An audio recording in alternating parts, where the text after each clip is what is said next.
नमस्कार दोस्तों, खबर एक्सक्लूसिव के लाइव में आप सभी का स्वागत है।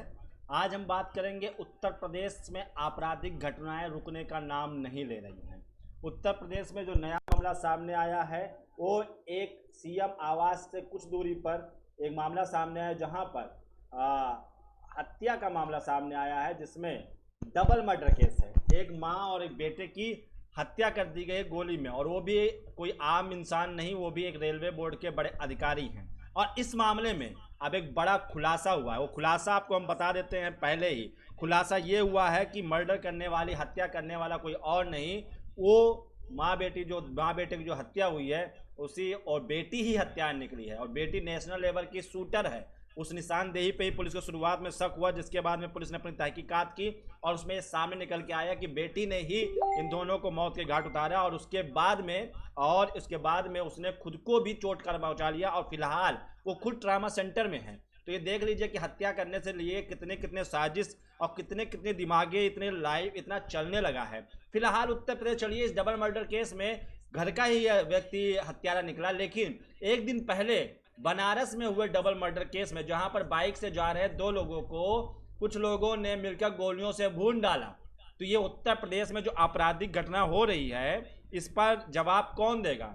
सरकार की ओर से इनाम रख दिए जाते हैं बदमाशों पर, लेकिन क्या इस तरीके से आपराधिक घटनाएं जिस तरीके से बढ़ रही हैं उसको रोकने के लिए कोई पुख्ता इंतजाम नहीं हो सकता है?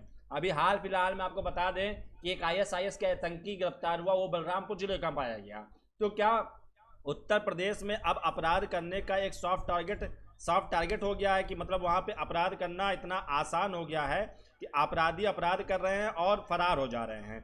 तो हम इसी बात करेंगे, क्योंकि उत्तर प्रदेश में आपराधिक घटनाएं लगातार चल रही हैं। हम उस मुद्दे पर नहीं आएंगे जिस मुद्दे को लेकर के लगातार आपके सामने कई चैनल चल रहे हैं, और हम अपने पास कोई ऐसी सीरीज नहीं चलाना चाहते हैं किसी व्यक्तिगत केस को लेकर के। तो खबर एक्सक्लूसिव चूंकि खबरें देने के लिए आपको बैठा हुआ है, तो हम खबर देते हैं। और खबर ये है कि लखनऊ में डबल मर्डर हुआ, और उसमें खुलासा ये हुआ कि उसकी बेटी ही, वो जो बेटी थी जो अभी ट्रॉमा सेंटर में भर्ती है, उसी ने अपनी गोली से मार करके हत्या की है। हत्या की वजह क्या है फिलहाल ये सामने नहीं आया है, लेकिन हत्या की गई है। लेकिन एक घटना कहाँ हुई है? ये सीएम आवास से कुछ दूरी में, मतलब कि वो पॉर्स एरिया है, VVIP इलाका में ही आता है, और वो जो अधिकारी है, रेलवे के अधिकारी है, उनके घर में ऐसी घटना हुई है। तो इसलिए इस मामले को लेकर के तो बात हो रही है। लेकिन इससे पहले बनारस में जो घटना हुई उसको मैं आपको थोड़ा तफसील से बता देता हूँ। घटना क्या होती है? बाइक से दो लोग जा रहे होते हैं, एक ट्रॉली चालक होता है और एक और उसका दोस्त होता है जानने वाला। बाइक से जा रहे होते हैं, कुछ लोग आते हैं, गोलियों से मारते हैं। गोली मारते तो बाइक पर एक व्यक्ति पीछे बैठा होता है, वो गोली लगने से गिर जाता है। फिर थोड़ी दूर जाने के बाद में बाइक चलाने वाला भी डिसबैलेंस होकर गिर जाता है। फिर बाकी सारे इकट्ठे होते हैं और उनको गोलियों से भून देते हैं। तो ये उत्तर प्रदेश में कानून व्यवस्था कहां पहुंची है, क्या काम कर रही है? कानून व्यवस्था पर सवाल उस वक्त से उठ रहे हैं जब से विकास दुबे ने 8 पुलिसकर्मियों को मार के फरार हुआ। हालांकि बाद में वो पकड़ा गया, जिसको कि मध्य प्रदेश पुलिस ने पकड़ा, और उसके बाद में उसका उत्तर प्रदेश पुलिस ने एनकाउंटर कर दिया। तो खैर उस मामले में अभी तक कोई अपडेट ऐसी नहीं आई कि उस एनकाउंटर का नतीजा क्या हुआ। उस एनकाउंटर में बहुत हो हल्ला मचाता है, क्योंकि इस समय पूरे देश में एक मुद्दा है, और वो मुद्दा ये है कि सुशांत सिंह की हत्या हुई है या आत्महत्या हुई है, इसको पता करना जरूरी है। क्योंकि पहले ये मुद्दा जानना जरूरी है। बाकी इस देश में कोरोना के रोजाना 76,000 के मामले आ रहे हैं, उसको जानने की कोई ज़रूरत नहीं है। उस विषय में बात करने के लिए कोई आवश्यकता नहीं है। बिहार, बंगाल, गुजरात, राजस्थान, तमाम इलाके बाढ़ से परेशान हैं, लेकिन उस पर बात करने की कोई आवश्यकता नहीं है। नीट और JEE की परीक्षा देने वाले छात्र परेशान हैं कि वो कैसे सेंटर से पहुंचेंगे, लेकिन उस पर भी बात करने की कोई आवश्यकता नहीं है। क्योंकि इस समय पूरे देश में केवल एक काम की बात होती है, एक ही ज़रूरत है, वो पता लगाना कि सुशांत सिंह राजपूत का कातिल कौन है। और हो सकता है कि आत्महत्या ही हो, लेकिन इसको पता लगाना सबसे अहम है। इस समय पूरे देश की कानून व्यवस्था, पूरे देश के मीडिया, कानून व्यवस्था तो अपना काम कर रही, लेकिन पूरे देश की मीडिया जो है वो इसी पर लगी हुई है। कुछ लोग इसी में अपने आप को सच्चा, झूठा, बेवकूफ़, मतलब क्या क्या चीज़ें अपने आप को साबित कर रहे हैं और दूसरों को बता रहे हैं। और इस समय पूरे सोशल मीडिया पर ऐसा लग रहा है कि इस समय तो कोरोना नाम की कोई चीज़ है नहीं, और किसी राज्य में कोई अपराध नहीं हो रहा है। तो ऐसा है कि अब अपराधियों को भी लगने लगा है कि पूरे देश का फोकस और नेशनल एजेंडा उनके पास यही बचा है कि वो लोग सुशांत सिंह राजपूत को इंसाफ दिला रहे हैं। तो वो लोग भी सोच रहे हैं कि ये आज़ादी है, अच्छी बात है कि अब हम लोग गुनाह करेंगे, लोग इस समय नहीं देखेंगे। टीवी चैनलों पे आजकल सुशांत सिंह राजपूत के पुराने वीडियो चला दिए जाएंगे, तो वो देखने में ज़्यादा इंटरेस्ट है कि सुशांत सिंह राजपूत का पैसा हड़पा किसने, रिया चक्रवर्ती और उसके परिवार ने हड़पा, तो क्यों हड़पा, और अगर वो उसने हत्या की, और वो तो जानते हैं। देखिए, पहली बात तो ये है कि सभी लोग समझ चुके हैं कि सुशांत सिंह राजपूत की हत्या जो है वो रिया चक्रवर्ती ने ही की है। तो फिलहाल आपका इस जज को अपना आकर के थोड़ा पीटना है और फैसला सुना देना है। बाकी इंक्वायरी वगैरह सारा चीज़ें इंक्वायरी करने के लिए हमारे देश की मीडिया है जो लगातार इंक्वायरी कर रही है, और बहुत अच्छी इंक्वायरी कर रही है।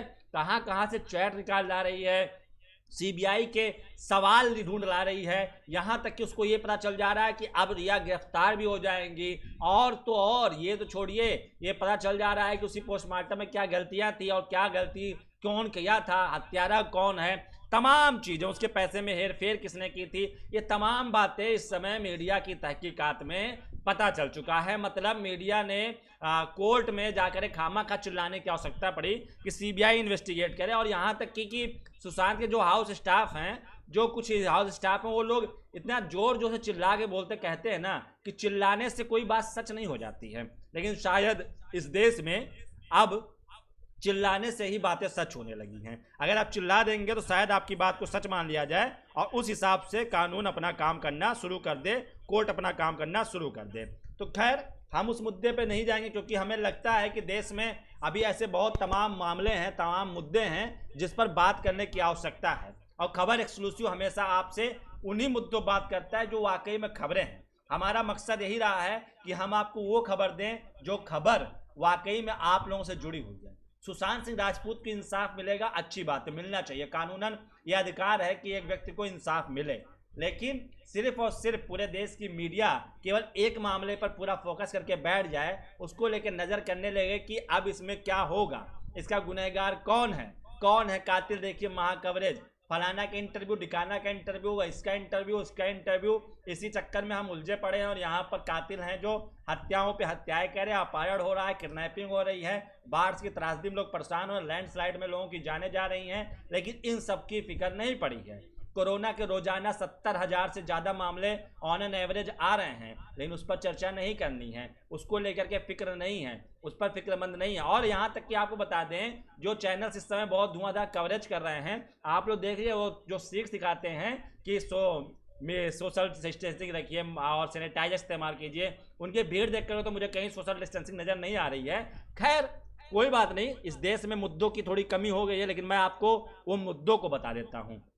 तो आज फिलहाल लखनऊ मर्डर केस पे बात करेंगे, उत्तर प्रदेश पुलिस की कार्यशैली पर सवाल खड़ा करेंगे, क्योंकि उत्तर प्रदेश में आपराधिक घटनाएं लगातार बढ़ रही हैं। लेकिन आपको हम बता दें, अभी कुछ दिनों पहले ही उत्तर प्रदेश सरकार ने 7 महीने की क्राइम रिपोर्ट जारी की, जिसमें यह दावा किया कि क्राइम का स्तर गिरा है, क्राइम घटे हैं। खैर, हो सकता है क्योंकि लॉकडाउन भी मार्च से चल रहा है, तो उतने ज़्यादा अपराधी बाहर नहीं निकले, क्योंकि छीना झपटी, चोरी चपाटी, ये सब टाइप की चीज़ें थोड़ी कम हुई है, क्योंकि लोग अपने घरों में ही थे। तो ऐसे में चोरी करने का बहुत ज़्यादा होता नहीं, तो चोरी घटनाएं कम हो ही जाएंगी। हत्याओं की जहाँ तक बात है, तो हत्याएं इसलिए ज़्यादा नहीं हो क्योंकि लोग बाहर निकल नहीं रहे हैं, लोगों का इंट्रैक्शन नहीं हो, तो लड़ाई झगड़े ये सब चीज़ें हो नहीं रही हैं। तो खैर, इसलिए थोड़ा सा अपराध कम हो सकता है। तो कोरोना या लॉकडाउन की वजह से ये चीज़ें तो थोड़ा फायदा हुआ, लेकिन अपराध कम हुए हैं, ये उत्तर प्रदेश सरकार का कहना कहाँ तक की सच है। लेकिन एक बात ये भी मानना पड़ेगा कि पुलिस हर जगह तो नहीं पहुंच सकती, हाँ, लेकिन अपराध होने के बाद में कम से कम अपराधियों को जल्दी से तो हिरासत में लिया जा सकता है।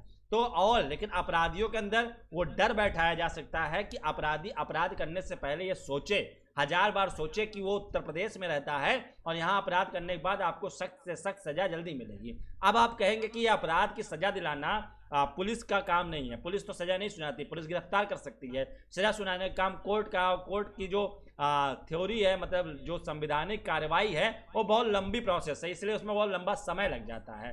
तो इसलिए हो सकता है कि इसमें अपराधियों को हौसला बुलंद हो रहा हो। लेकिन भाई साहब, इस देश में क्या आपको लगता है किसी कोर्ट की ज़रूरत है? क्या आपको लगता है हाई कोर्ट की ज़रूरत है या सुप्रीम कोर्ट की आवश्यकता है?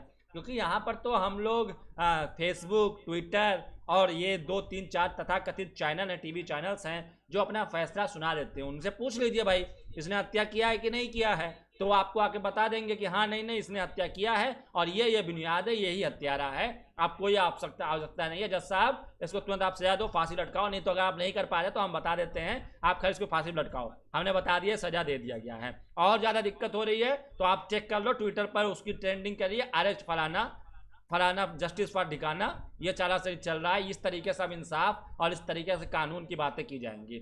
अब यहाँ पर अगर कोई रिया को लेकर के दो बातें बोल देता है तो उसको पूरे सोशल मीडिया पे तथाकथित सारे लोग उसको घेरने की कोशिश करने लगते हैं, उसको कहने लगते हैं कि तुम सुशांत के साथ हो या रिया के साथ हो। अरे भाई, मैं देश के संविधान के साथ हूँ, देश के कानून के साथ हूँ, देश में हर उस आत्महत्या के लिए मैं जांच की बात करता हूँ जिसमें थोड़ी भी संदिग्ध परिस्थितियां हैं, चाहे वो सुशांत सिंह राजपूत हो, चाहे वो कोई आम इंसान हो, सभी के मामले में कानून एक होना चाहिए। जब भी कानून कार्रवाई करता है तो कानून की कार्रवाई का प्रक्रिया लेवल एक होता है, समानता का अधिकार है, इक्वलिटी के अधिकार है, एक ही पैमाने पर जांच की जाती है। लेकिन आपको लगता है कि ऐसा हो रहा है? सुशांत सिंह राजपूत की आत्महत्या में जितना इंटरेस्ट मीडिया ले रही है, भारतीय मीडिया ले रही है, क्या किसी एक आत्महत्या व्यक्ति की हत्या में लेती है? आत्महत्या में ऐसी इंटरेस्ट लेती है? क्या आपने उन दिल्ली के 2 पत्रकारों जिन्होंने आत्महत्या किया, क्या उसमें आपने इंटरेस्ट लिया कि उसमें मामला क्या था? नहीं, क्योंकि सुशांत सिंह राजपूत मामले में आपको टीआरपी मिल रही है, पब्लिक को मजा आ रहा है, उसको इंटरेस्ट मिल रहा है, उसको एक रिया चक्रवर्ती के ऊपर मिल गया। मतलब अरे यार, क्या बेवकूफियत फैला रखी है, इसको समझने की कोशिश कीजिए। आप लोगों को मैं बताना चाहता हूं बहुत अच्छे लहजे में, आप लोगों में मुझसे कई सारे लोग, मैंने 2 दिन तक की अपनी बातें रखी और यहाँ तक कि मैंने भारतीय संविधान की बातें की तो मुझे कई लोगों का मैसेज आया, और मैसेज में क्या कहा जा रहा है वो आपको मैं बता देता हूँ। मैसेज में कुछ लोग कह रहे हैं कि कितने पैसे मिले हैं, रिया चक्रवर्ती के ग्रुप ने आपको कितना रुपया खिलाया, ये बात कहने के लिए। तो देखिए, ऐसा है, पैसे खाने खिलाने की जो काम है ना, वो आपको तथाकथित बड़े चैनल्स आपको दिख ही रहे हैं, जहाँ पैसे खा करके बातें बोली जा रही हैं, बुलवाई जा रही हैं। और यहाँ पर मैंने बातें संविधान की बात की, मैंने कहा जब तक आरोप साबित नहीं होता है तब तक आरोपी को आरोपी मत कहिए, तब तक उसको कहिए कि वो संदेहास्पद है, उसका नामजद है, उसको आप उसकी पूछताछ कीजिए। लेकिन किसी के कह देने से कि वो आरोपी है, मेरे घर में किसी की हत्या होती है, किसी की मौत होती है, तो मैं कहता हूं कि फलाना ने उसको मारा है, तो मैंने फलाने के ऊपर आरोप लगाया है, जरूरी नहीं है फलाना नहीं मारा है। तो इसका मतलब नहीं कि अब उसको आरोपी मान करके आप उससे सवाल करना बंद कर दीजिए, उसका पक्ष रखना सुनना बंद कर दीजिए। बोलने का मौका सबको मिलना चाहिए, मैं ये कह रहा हूं। लेकिन मुझे तथाकथित मुझे सारे सोशल मीडिया पर ऐसे मैसेज किए जा रहे हैं, सीधी बात में लगातार एक तरीके से धमकी दी जा रही है मुझे, कि इस तरीके से कहा जा रहा है कि रिया चक्रवर्ती तुम्हारी क्या लगती है, इसलिए तुम रिया चक्रवर्ती का पक्ष क्यों ले रहे हो? भाई, मैं पक्ष नहीं ले रहा, मैं रिया चक्रवर्ती का पक्ष नहीं ले रहा, ना मैं सुशांत सिंह राजपूत का पक्ष ले रहा, मैं भारत के संविधान का पक्ष ले रहा हूं। मैंने आपको कल भी कहा था, जो सच वाला बल देखना चाहते हैं वो फलाना चैनल पर जाए, झूठ देना चाहते हैं फलाना चैनल पर जाएं, लेकिन जो केवल भारतीय संविधान की बात करना चाहते हैं, जो देश के कानून पर भरोसा रखते हैं, जिनको अभी भरोसा है कि इस देश में वो रह रहे हैं, वहां की न्यायपालिका इसका इंसाफ करेगी, वो खबर एक्सक्लूसिव से आ जाए। क्योंकि पत्रकारिता का मतलब जज बनना नहीं है, न्यायाधीश बनना नहीं है। पत्रकारिता का मतलब है कि आपके सामने मामले को रखना, मामले का फैसला नहीं करना है। मामले पे एक मत हो सकता है कि बहुत सारी जनता ये मान रही है कि सुशांत सिंह राजपूत की हत्या में रिया चक्रवर्ती का हाथ है, रिया चक्रवर्ती और उसका परिवार मिल करके सुशांत को प्रताड़ित कर रहे थे, उसके पैसों पे मौज काट रहे थे, ऐश काट रहे थे, ये तमाम लोगों का मानना है। लेकिन कुछ सवालों का जवाब देने में वो भी असमर्थ हैं। उनसे ये पूछा जा रहा है, ये बताइए कि क्या रिया चक्रवर्ती और उसका परिवार अगर सुशांत के पैसे पर मौज काट रहा था तो क्या जरूरत मान पड़ी थी कि उसको मार दिया जाए, उसकी हत्या कर दी जाए? ऐसा क्या आवश्यकता पड़ेगी तो सुशांत को मारने की स्थिति आ गई थी? इस बात को समझना चाहिए, इस बात को भी बात करनी चाहिए, इस पर ही मुद्दा होना चाहिए। दूसरी बात ये कि कहा गया कि सिद्धार्थ पिठानी ने कहा कि 8 जून को रिया और सुशांत पर झगड़ा हुआ और 8 हार्ड ड्राइव को उसी समय एक्सपर्ट बुला के डाटा डिलीट कराया गया। तो क्या सुशांत दूध बूते बच्चे थे?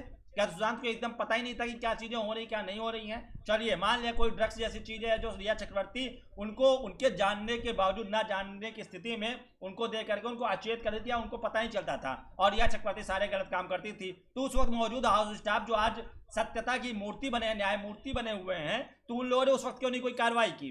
2 सालों से रिया चक्रवर्ती उनके साथ रहती है, सुशांत के साथ में, तो क्या इन 2 सालों में सुशांत एकदम डाइवोर्ट होते चले गए? सुशांत इस समय फिल्में नहीं कर रहे थे, सुशांत तो कोई हिट नहीं मिल रही थी फिल्में, तो 2 सालों से जब रिलेशन में चल रहे थे। और जहां तक लड़ाई झगड़े की बात है तो क्या 8 जून कोई झगड़ा हुआ? क्या उससे पहले झगड़ा कभी हुआ ही नहीं 2 सालों में? उससे पहले आपस में कोई अनबन रही नहीं? तो हाउस स्टाफ को ये भी बताना पड़ेगा, ये भी समझाना पड़ेगा कि क्या गर्लफ्रेंड बॉयफ्रेंड में झगड़ा होना कोई असामान्य बात है, और यहाँ पर किसी को घर के छोड़ के जाना यह असामान्य बात है? क्या ऐसी घटनाएं आपको लगातार देखने को नहीं मिलती हैं? और ऐसी स्थिति में कोई आत्महत्या या हत्या उसकी होती है तो इसका मतलब वही जिम्मेदार नहीं है, वो शक के दायरे में है, उस पर जांच की जा रही है, सीबीआई जांच निकाल रही है। और लगातार ये मुझे आते नहीं समझ में आता है कि कहीं किसी के पास ऑडियो आ रहा है, किसी के पास वीडियो आ रहा है, कोई इंटरव्यू कर रहा है, छोड़िए इन सबके मुद्दों को। इस बीच में एक एक्ट्रेस है कंगना रनौत, जिनको इसी फिल्मी इंडस्ट्री से काफ़ी कुछ शोहरत मिली और टॉप हीरोइंस में उनका नाम गिना जाने लगा, लेकिन आज वही इस इंडस्ट्री में जिनके साथ काम किया उन पर आरोप लगा रही हैं, जिनको नहीं काम किया उन पर तो आरोप भी लगा रही हैं, और जो भी किसी और के साथ गलत हो रहा है तो रिया वो ये भी कहने का ना तो ऐसा मेरे साथ भी होता रहा है और मैं इसलिए बहुत प्रताड़ित रही हूँ, मुझे कहीं आज़ादी दिला दो। मतलब रिया या कंगना रनौत अब वो राजनीति माना चाहती हैं, पॉलिटिकल एजेंडा उनका हो गया है, वो राजनीति में घुसना चाहती है, और इस तरह से सिंपैथी वोट लेकर के मैं भी आपको बोल सकता था, मैं भी यहाँ पर आता, खबर एक्सक्लूसिव पाके आपको जुड़ता और रिया चक्रवर्ती को 50 बातें बोलता, उनके बारे में 50 गलत चीज़ें बोलता और शायद आप लोगों का समर्थन मुझे मिलता, लेकिन नहीं चाहिए मुझे समर्थन। मैं नेता नहीं हूँ, मैं ना लीडर हूँ, मैं इस तरीके की समर्थन की बात नहीं करता, मैं पत्रकार हूँ, सच बातें रखूंगा, वो सच से सच ही बात करूंगा। और ऐसी स्थिति में अगर मेरे साथ में एक लोग भी खड़े हैं तो वो मेरे लिए बहुत बड़ी बात है। मुझे उन लोगों की टीआरपी की रेस को नहीं देखना है जो लोग इस तरीके की बातें करते हैं। तो मैं आप लोगों से यही कहता हूं कि आप लोग देश के संविधान को, देश की आत्मा को समझिए और ऐसे लोगों का साथ देना बंद कीजिए जो फैसला सुनाते हैं, क्योंकि कोर्ट, पुलिस, सारी व्यवस्थाएं हैं, उनके कार्य प्रणाली पर सवाल खड़ा कीजिए, अच्छा लगेगा। लेकिन बैठ कर खुद न्यायाधीश बनने लगेंगे तो ये कहीं ना कहीं से थोड़ा सा बैड मैसेज जाएगा, गलत मैसेज जाएगा, गलत अर्थ निकलेगा इसका, क्योंकि इस देश की मीडिया की स्तर जो है वो विश्व स्तर पर बहुत काफ़ी गिर चुकी है।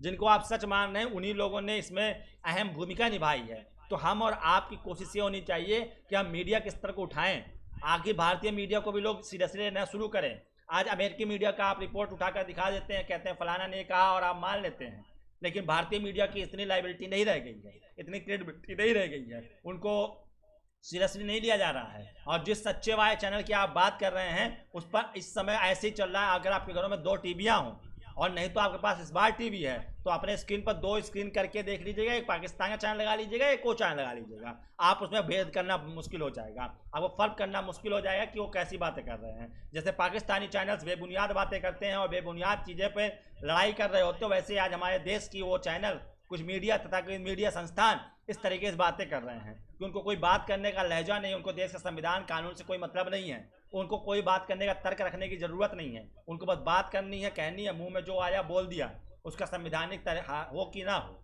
इसलिए कह रहे होते हैं कि मुझे जेल में डाल दो, ये भी कहते हैं कि मुझे अरेस्ट कर लो, मुझे जेल में डाल दो, गलती ये हो तो मुझे जेल में डाल दो, और उसको फिर मुद्दा बना करके और टीआरपी गेन करेंगे, लोगों की सिंपैथी हासिल करेंगे। तो सद्भावना, संभावना, ये सब सहानुभूति को हासिल करने की अगर पत्रकारिता कहते हैं तो माफ़ कीजिएगा, ये पत्रकारिता खबर एक्सक्लूसिव नहीं करता है। खबर एक्सक्लूसिव पे जिन लोगों ने गालियाँ दी हैं मैं उनका स्वागत करता हूँ, तहे दिल से उनका अभिनंदन करता हूँ, और उनको मैं कहता हूँ दीजिए गालियाँ, आपको जितनी और गालियाँ आती हैं आप उससे ज़्यादा गालियाँ दीजिए।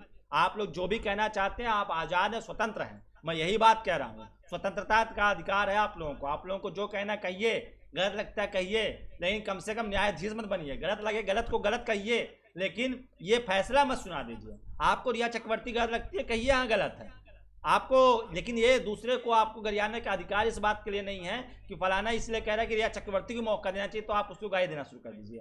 ऐसे ऐसे अपशब्द और ऐसी ऐसी लाइनें आप लोग हमसे, आप खबर एक्सक्लूसिव में आप मुझसे कह रहे हैं, तो आप लोगों को सोचना चाहिए क्या अगर आपके साथ में ऐसी कोई घटना होती है जहाँ पर सुशांत और रिया चक्रवर्ती जैसी घटना कोई अगर ऐसी होती है और वहाँ पर रिया चक्रवर्ती जहाँ पर आप खड़े होते हैं और आप मान लीजिए कि आप निर्दोष हैं और आपको रिया चक्रवर्ती की तरह आप भी हैं, तो आपके ऊपर आरोप लगता है तो क्या आप ऐसे आपका कोई पक्ष ले तो आपको बुरा नहीं लगेगा और आपको मौका ही नहीं दिया जाएगा बोलने का? अरे झूठी बोलेंगे आप, ठीक है, झूठी बोलने दीजिए रिया चक्रवर्ती को, वो तो बात सामने आ ही जाएगा कि कौन सच बोल रहा है कौन झूठ बोल रहा है। लेकिन इंतजार तो कीजिए, जांच में भरोसा तो कीजिए, कोर्ट पर दबाव तो मत बनाइए इस तरीके से कि नहीं रिया चक्रवर्ती आरोपी है, अगर तुमने बरी कर दिया तो देख लेना ईट सीट बजा देंगे। हम नहीं मानते, हमें तो पता है कि रिया चक्रवर्ती ने हत्या किया है। दोस्तों हमारा आप लोगों से यही दरख्वास्त है कि आप लोग फैसले बनाना बंद कीजिए। और फिलहाल आखिरी सेगमेंट में हम फिर से उत्तर प्रदेश की ओर लौटते हैं और उत्तर प्रदेश में आपराधिक घटनाएं आपको हम बता दें कि विकास दुबे का मर्डर के विकास दुबे एनकाउंटर केस आप लोगों को पता ही है, उस एनकाउंटर का कोई नतीजा पता नहीं चला। उसके बाद फिर तमाम अपहरण के केसेज हुए, फिर रेप की घटनाएं हुई, और फिर अभी इधर 2 दिनों में डबल मर्डर केस के 2 घटनाएं सामने आ गई। दूसरा घटना जो लखनऊ का है, उसमें खुलासा हुआ कि बेटी ने इनका गोली मारी है और खुद को घायल पहुंचा करके उसने ड्रामा क्रिएट किया है। तो ये तमाम चीज़ें उत्तर प्रदेश में, और उत्तर प्रदेश की सरकार, उत्तर प्रदेश पुलिस को ये सवाल का जवाब देना। चलिए, अपराध होता है तो आप वहाँ पे तुरंत पहुँच जाए तो आप शक्तिमान हैं नहीं, आप सुपरमैन हैं नहीं, ये चीज़ें हमने मान लिया, चलिए ठीक है। लेकिन घटना होने के बाद में आरोपी को पकड़ने में इतना समय क्यों लगता है? आपकी रिस्पॉन्सिबिलिटी, आपका जो रिस्पॉन्स रिएक्शन है उतना डिले क्यों? आप अपराधी को पकड़िए, उससे पूछताछ कीजिए, मुकदमा दर्ज कीजिए और उसको कोर्ट के सामने पेश कर दीजिए, फिर कोर्ट फैसला लेगा कि क्या करना है। अब कोर्ट के फैसले में काफ़ी डिले होती, काफ़ी देरी होती है, तो उसको लेकर के मैं यही कहना चाहूँगा कि थोड़ा सा भरोसा रखना होगा। तो कोर्ट फैसला जब देगी, कोर्ट जब जो चीज़ें करेगी, वो कुछ ना कुछ उसको थोड़ा सा इंतज़ार इसलिए करना पड़ता है क्योंकि कहीं कोई गलत तो नहीं है, कहीं कहीं इस तरीके से मामले तो नहीं आते हैं। आप लोगों ने तमाम बातें देखी होंगी, तमाम चीज़ ऐसी घटनाएं होती हैं। और कार्यक्रम के अंत में आपसे हम कुछ अलग इंडस्ट्री की बातें कर लेते हैं। पहले कोरोना पे हम बातें कर लेते हैं क्योंकि कोरोना जैसी कोई बड़ी बात है नहीं, तो कोरोना पे इसलिए अब बात कर लेते हैं। चलिए ठीक है, हम अपनी थोड़ी सी जिम्मेदारी समझते हैं, कोरोना बात करनी चाहिए क्योंकि घटनाएं काफ़ी केसेज काफ़ी बढ़ रहे हैं, तो हम थोड़ा सा बात कर लेते हैं। अच्छा लगे तो आप लोग देख लीजिए, नहीं अच्छा लगे कोई बात नहीं, जाइए आप वहाँ पे तमाशे देखिए जो चैनलों पे चल रहा है, सुपर एक्सक्लूसिव और सुपर एक्सक्लूसिव जो चल रहे हैं, वो सारी तमाम चीज़ें देखिए क्योंकि खबरें हम आपको बताने के लिए बैठे हैं और हम चाहते हैं आप उन खबरों पर हमसे चर्चा कीजिए। तो कोरोना के मामले आपके स्क्रीन पर चल रहे हैं, वो आपको दिख रहे होंगे। तकरीबन 34 लाख से ज़्यादा कन्फर्म केस हो चुके हैं, 26 लाख रिकवर हो चुके हैं, मतलब 10 लाख केसेज का डिफ्रेंशिएट है, जिसमें से 62,550 लोगों की मौत हो चुकी है। तो ये आंकड़े, और रोजाना का मैं जो बता दूं, रोजाना तकरीबन 70,000 के करीब करीब कोरोना के मामले सामने आ रहे हैं। लेकिन डरने की ज़रूरत नहीं है। हमें क्या करना है? हमें करना ये है कि हमें लगाना है एक चैनल जो बोलता है सच, और वहाँ जाके देखना है कि सुशांत का हत्यारा, चूँकि उनको तो 1 महीने पहले से पता है, जिस दिन हत्या हुई उसी दिन से पता है कि रिया चक्रवर्ती ने हत्या की है, लेकिन वो रोज़ आके इस बात को इसलिए कहते हैं कि हम कहते रहेंगे ताकि रिया को सज़ा हो जाए। तो आप लोग वो देखिए, अगर उससे छुट्टी मिल जाए। दूसरा एक चैनल और है जो कुछ दिनों तक की खबरें दिखा रहा था, ऐसे मुद्दों पे थोड़ा सा अच्छे मुद्दों पे खड़ा हो रहा था, बातें कर रहा था और मुद्दों पे भी चर्चाएं कर रहा था, वो भी अब इसी मुद्दे पे आ गया, तो आप वहाँ पे जाकर देख लीजिए एंटरटेनमेंट के लिए। अगर आपको उससे बच जाए तो फिर एक और चैनल पर जाइएगा, वहाँ पे आपको भारत और चीन की लड़ाई देखने को मिल जाएगी और हिंदुस्तान पाकिस्तान का वार होने लगेगा, ये सारी चीज़ें आप देख सकते हैं वहाँ पे। तो ये तमाम चीज़ें आपको देखना है तो आप वहाँ देख सकते हैं। इंटरटेनमेंट के लिए आपको शनिवार रविवार का इंतजार करने की जरूरत नहीं है, आपको पूरे हफ्ते आपको इंटरटेनमेंट मिलेगा और अच्छा इंटरटेनमेंट मिलेगा। सुबह से आपको बज बनाया जाएगा कि आपको उसको देखना है और मज़ा आएगा। जैसे आज एक चैनल पे चला रहा था कि सुशांत आज बोलेगा। अब बड़ी बात यह है कि सुशांत ने आत्महत्या कर ली है, उसकी मौत हो चुकी है, और सुशांत आज कैसे बोलेगा? और इस बात को देखने के लिए पूरी जनता इंतजार कर रही थी। शाम 5 बजे बैठ गई और उसने देखना शुरू किया तो एक ऑडियो क्लिप उनके पास आ गया, तो उस ऑडियो क्लिप को सुनाया जिसमें ये लग रहा था कि सुशांत अपने पैसों को लेकर फिक्रमंद थे, लेकिन उसमें जो कमांड कर रही थी वो रिया चक्रवर्ती थी। तो मतलब वो भी धीरे धीरे उसी ट्रैक पे आ रहे हैं, क्योंकि लोगों की आलोचनाएं बर्दाश्त करने की, लोगों की आलोचनाओं को झेलने की क्षमता सभी के अंदर नहीं होती है। और खबर एक्सक्लूसिव इस बात की तस्दीक करता है कि हम केवल सच बोलेंगे, हम आप पर कोई दबाव बनाए, कोई कुछ भी करना चाहता है कर सकता है, आज़ाद है, स्वतंत्र है। आप हमें गालियाँ देंगे हम और सच बोलेंगे, और गालियाँ देंगे उससे ज़्यादा सच बोलेंगे। आप जितनी गालियाँ देंगे हम सच बोलते रहेंगे, कुछ भी हो जाए हम सच से मुकरेंगे नहीं और बात करेंगे। और जहाँ तक बात रही बिकने बिकाने की, तो ये फितरत खबर एक्सक्लूसिव की नहीं है। हम जो भी खबर डालते, जो भी दिखाते हैं, उसका हमारा एक मतलब होता है जिसका कि लोगों से कोई ना कोई कनेक्शन हो, हम वो दिखाते हैं, हम उसको आपको बताते हैं।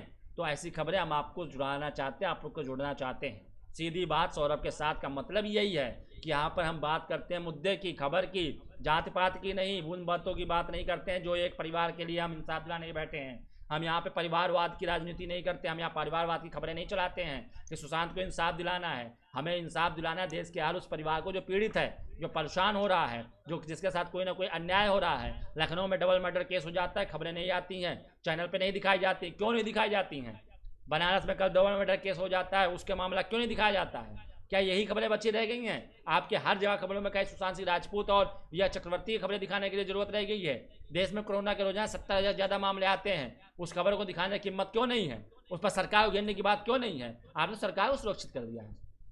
आपको इस समय ना सरकारों की फिक्र है कि सरकार क्या कर रही है क्या नहीं, पता नहीं है। सरकारें क्या कर रही हैं, उनके तरफ से कोरोना कंट्रोल को क्या किया जा रहा है उस पर नजर ही नहीं है। बस आप लोगों को एक ही चीज से मतलब है कि इंसाफ होना चाहिए, इंसाफ मिलना चाहिए। खुद के घर की नौकरियां जा रही हैं, लोग बेरोजगार हो रहे हैं, पैसे की कमी हो रही है, बस बिजनेस ठप हुआ जा रहा है, लेकिन सुशांत को इंसाफ चाहिए। घर में नहीं है रोटी, घर की नौकरी जा रही है, सभी लोग बेकसान हो रहे हैं, लेकिन उनको क्या मतलब है? सुशांत को इंसाफ मिलना चाहिए। अरे मिल गया इंसाफ, माल्या या चक्रवर्ती कातिल निकल गए, उसको जेल हो गया। आपको क्या हासिल हुआ? इस देश की जनता को क्या हासिल हुआ? सुशांत को इंसाफ मिले, सुशांत की हत्या हो गई, और उसकी हत्या रिया चक्रवर्ती ने क्या पैसे के लिए किया? आपको क्या हासिल हुआ? रिया चक्रवर्ती की भी जेल हो गई, सब चीज़ें ठीक है, चलिए इंसाफ मिल गया। अब आपकी नौकरी आ गई उससे वापस। क्या आपने नौकरी जो आपकी खो गई थी वो नौकरी मिल गई कोरोना की वजह से? आपके घर में जो कोरोना की वजह से बीमार हुआ है वो सही हो गया उसी तुरंत से, उसी देख के खबर को इंसाफ मिलने से ही? या कोरोना की वजह से जिन लोगों की मौत हो गई 62,000 लोगों की, वो लौट आए, या वैक्सीन बन के आ गई, उसको इंसाफ मिलते? तो ऐसे मुद्दों पर बात कीजिए, ऐसी खबरों पर चर्चा कीजिए जो वाकई में देश हित के लिए। और देश हित लिखने से नहीं होता है, राष्ट्र पहले, सबसे पहले राष्ट्र टैगलाइन लिख लेने से आप सबसे पहले राष्ट्र की बात नहीं करते हैं। सुशांत सिंह राजपूत राष्ट्र है। सुशांत सिंह राजपूत की हत्या का पता लगाना, सच की जांच की पता करना, एक केस को लेकर के पूरे दिन भर की लगातार 1 महीने से डिस्कस करना, डिबेट करना, डिस्कशन करना, उसी पे मुद्दे बने रहना, क्या ये मीडिया है? क्या ये पत्रकारिता है? अगर इसे पत्रकारिता तो माफ कीजिए, खबर एक्सक्लूसिव ऐसी पत्रकारिता नहीं करता है। और खबर एक्सक्लूसिव यहाँ पे खबरें आपको बताता है और खबरों से आपको जुड़ने की बात करता है। और कार्यक्रम के अंत में आपको हम लोग को कुछ और अन्य चीज़ें बतानी है, तो अंत में थोड़ा सा माहौल को अच्छा करते हैं और बात कर लेते हैं। आपको अभी जिसका बहुत ज़्यादा विरोध हुआ, जिसने वर्ल्ड रिकॉर्ड बनाया डिसलाइक में, जिसके ट्रेलर ने, वो फिल्म आखिरकार रिलीज हो गई OTT प्लेटफॉर्म हॉटस्टार पे। फिल्म का नाम है सड़क 2, और सड़क 2 में मुख्य रोल में है, मुख्य किरदार में आप लोगों को पता ही, क्योंकि आप लोगों ने डिसलाइक किया था और कहानी नेपोटिज्म की है, तो आलिया भट्ट हैं, आदित्य रॉय कपूर हैं, संजय दत्त हैं, और ये तीनों के तीनों नेपोटिज्म की पैदाइश हैं। संजय दत्त सुनील दत्त के बेटे हैं, आलिया भट्ट महेश भट्ट की बेटी हैं, जो कि इस फिल्म के निर्देशक भी हैं, और आदित्य रॉय कपूर एक बहुत बड़े प्रोड्यूसर के भाई हैं, जिनका नाम है सिद्धार्थ रॉय कपूर, उनके भाई हैं। तो पूरी फिल्म नेपोटिज्म पे है। लेकिन अगर नेपोटिज्म को दरकिनार कर दिया जाए, उसके बावजूद अगर फिल्म को देखा जाए, तो फिल्म को अगर समझने की कोशिश किया जाए, तो फिल्म ऐसा लगता है कि वो उसी वक्त आ जानी चाहिए जिस वक्त में ये सड़क आई थी फिल्म। क्योंकि इस फिल्म की कहानी कहीं ना कहीं एटीज की है, कि एक बाबा है, पाखंडी बाबा है, जो कि जिसके ऊपर जो कि तो अपना बिजनेस चलाने फेकू बाबा है, उसके खिलाफ एक लड़की है जिसका नाम आलिया भट्ट है, जिसका फिल्म में नाम आर्या है, जो कि मुहिम चला रही होती है फेक बाबा के खिलाफ, और वो गुरु जी के खिलाफ भी मुहिम चला रही होती है। ऐसा में उसको एक लड़का मिलता है जो काफ़ी नशे में रहता है, दारू पीता था, गाना गाता रहता है, उसके साथ भी एक्सीडेंट हुआ होता है, उसके माता पिता भी कुछ गुरु जी के चक्कर में उसके माता पिता की देहांत हो जाती है, तो वो उसके साथ जुड़ जाती है और वो दोनों जुड़ के करने लगते हैं। फिर उनको फ़ोन आता है, एक व्यक्ति पहुंचता है वहाँ पर, आदित्य रॉय कपूर से एक हत्या हो जाती है, उनको जेल हो जाती है, और इधर मामला ये चल रहा होता है कि आलिया, जिसकी माँ मर चुकी है, और उसका पिता गुरु जी के झांसे में आए, उसको झांसे लाने उसकी सौतेली माँ है जो उसकी मासी रहती है, उससे शादी कर लेती है, और वो उसको बाबा के उसमें लेकर के उसकी प्रॉपर्टी को हड़पना चाहती है। अब यहाँ पर ट्विस्ट ये होता है कि आलिया भट्ट को 21 साल की उम्र होते ही पूरी की पूरी जो प्रॉपर्टी है उसके कंट्रोल में आ जाएगी। लेकिन अब वो बाबा और उसके साथी जो आलिया के पिता बने हैं, उनकी सौतेली पत्नी जो है, मतलब दूसरी पत्नी है, उन सब मिल करके, बाबा और वो मिल करके यार बनाते प्लान कि आलिया को मार दिया जाए 21 साल पहले से पहले, और उसकी मौत की प्लानिंग करते हैं और उसको मारने का प्लान करते हैं। इस बीच में आलिया की मुलाकात संजय दत्त की होती है, जिनकी एंट्री और जिनकी कहानी को फिल्म में सड़क 1 से ज़बरदस्ती जोड़ा गया है, ज़बरदस्ती घुसेड़ दी गई है, और उस फिल्म को, कहानी को नया बनाने के दिखाया गया है। अंत में बाबा को डिस्पोज कर देते हैं। आलिया के पिता को समझ में आ जाता है कि वो फेकू बाबा के चंगुल में थे, उनकी माँ का, सौतेली माँ का ये पर्दाफाश हो जाता है। ये तमाम चीज़ें कहानी ऐसे लगी कि 90s की कहानी हो कोई, और वो फिल्म उसी वक्त रिलीज होनी चाहिए जब वक्त में सड़क आई थी। तो 90s की कहानी थी कि प्रॉपर्टी, पैसा, बाबा, तमाम कहानियों, कहानी प्रेजेंटेशन एक पुराने फिल्मों जैसी थी, और 80s की फिल्में ऐसे बाल फिल्मों के लिए काफ़ी जानी जाती हैं। तो ये सड़क 2 की थी। बात करें एक्टिंग की, तो एक्टिंग में आलिया भट्ट की एक्टिंग अच्छी हमेशा रहती है। खैर अगर नेपोटिज्म को मैं दरकिनार करके बात कर रहा हूँ, क्योंकि नेपोटिज्म का चश्मा पहन कर देखेंगे तो आपको आलिया भट्ट की एक्टिंग अच्छी नहीं लगेगी।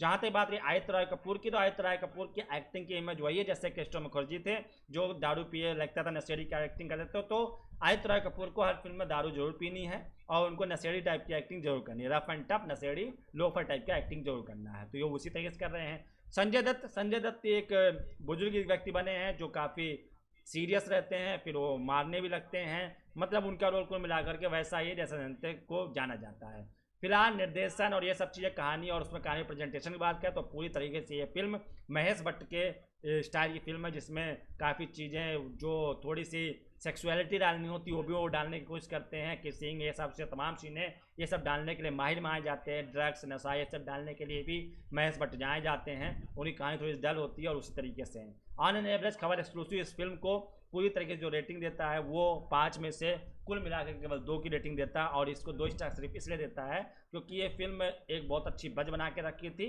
और इसमें जो एक्टिंग देखा जाए तो आलिया भट्ट की एक्टिंग अच्छी थी, कुछ सीन्स अच्छे हैं, कुछ एक्टिंग अच्छा और गाने थोड़े अच्छे हैं, इसलिए इस फिल्म को मैं 2 खबर एक्सक्लूसिव 2 स्टार देता है। तो ये रिव्यू कैसा लगा हमें बताइएगा, और इस रिव्यू को और भी देखने के लिए, ऐसे और रिव्यू देखने के लिए भी आप हमें कमेंट कर सकते हो। तो आज के लिए बस इतना ही, और कल फिर जुड़ेंगे आपके साथ 8 बजे। तब तक के लिए मुझे यानी सौरभ को दीजिए इजाज़त। अपना और अपनों का बहुत ख्याल रखिए। शुभ रात्रि, नमस्कार।